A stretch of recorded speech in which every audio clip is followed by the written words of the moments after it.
welcome back to News, Views and Foreign Language Clues. I'm going to start by talking about the Sanremo festival again, but then I'm going off on a tangent, so get ready. On the fourth day of the festival, they have a covers and duets night, so those in the competition sing a cover song with someone else. This can be one of the other competitors or someone brought in specifically for that purpose.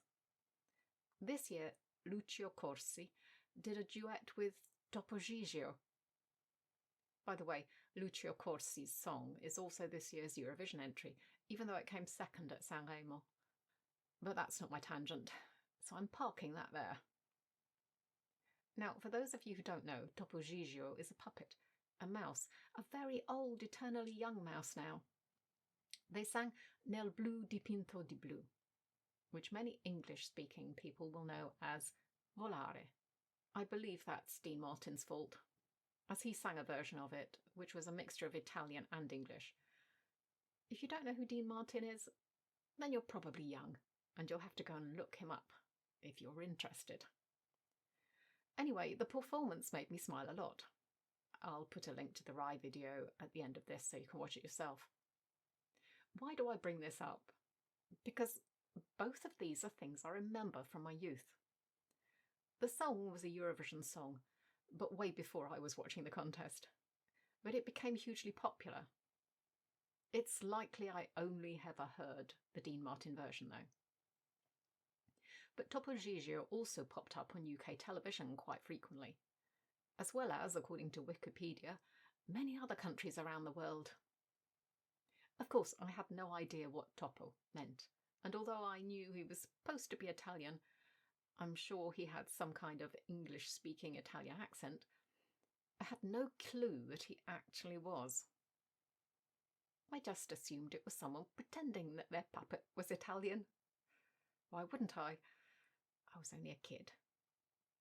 It wasn't until I started learning Italian that I discovered that he was actually Italian. The puppet was created in 1959 for Italian kids' puppet show and also appeared in comics, films, on LPs. You name it, Topo Gigio has probably done it. And clearly still does. He is very cute, and I kind of love that a singer was prepared to sing with him on such a big show. And no, it's not performed for laughs. The whole thing transported me way back to when I was a kid. And he was a little black and white puppet in some variety show or other on the TV. Go and watch that video, but not until you've finished watching this one. Now, things I forgot about Spanish in the wilderness years.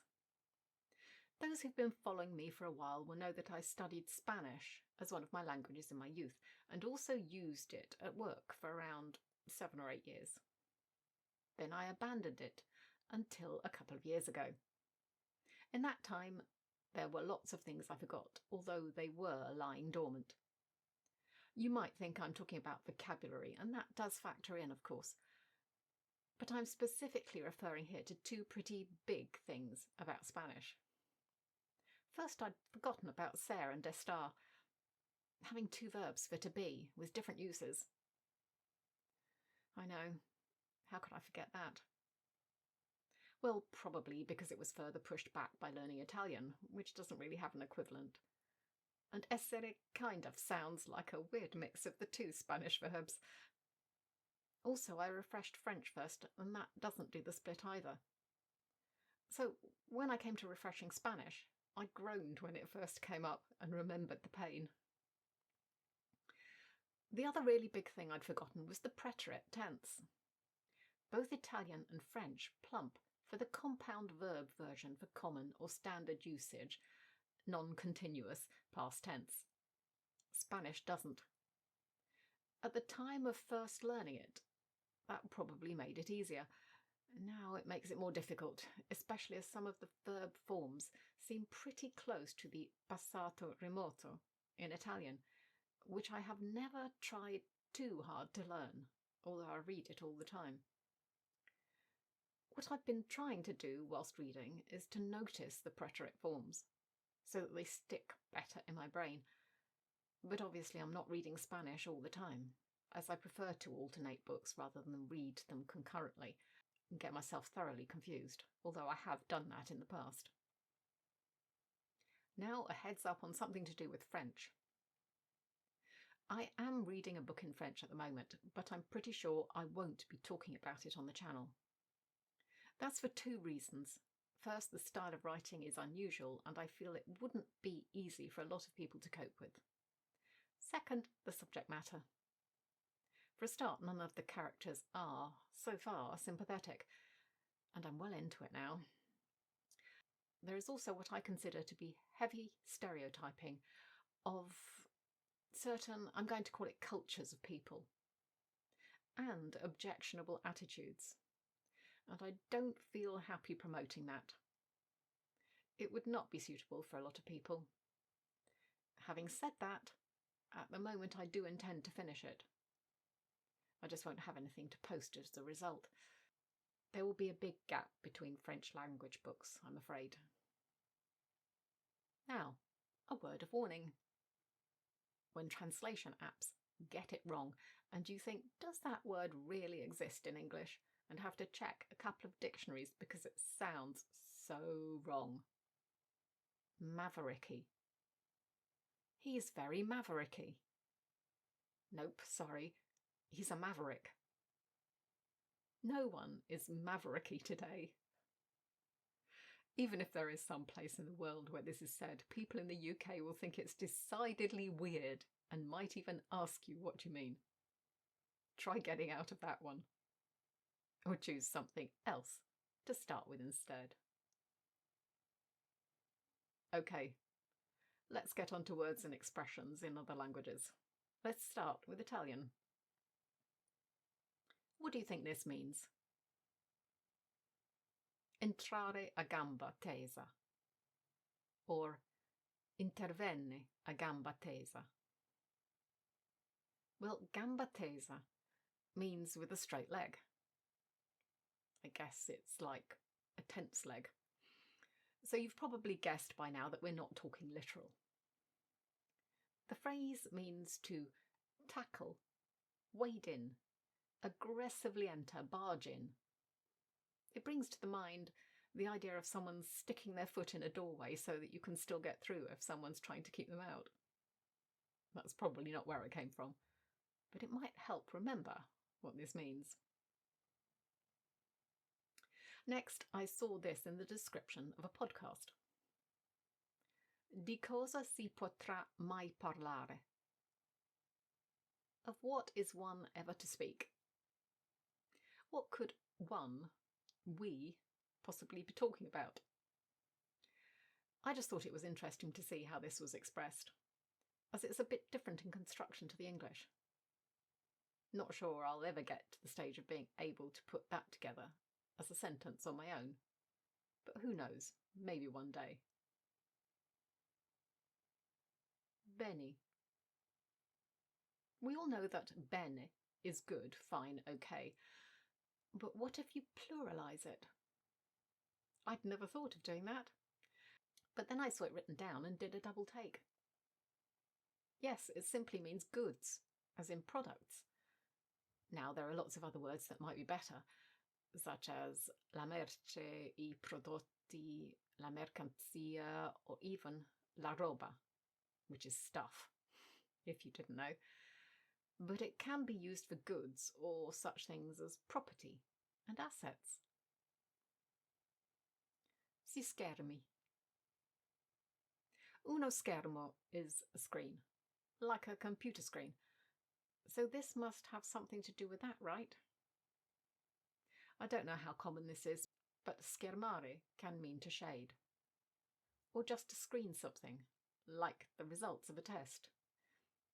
So, si schermi gli occhi, shading one's eyes.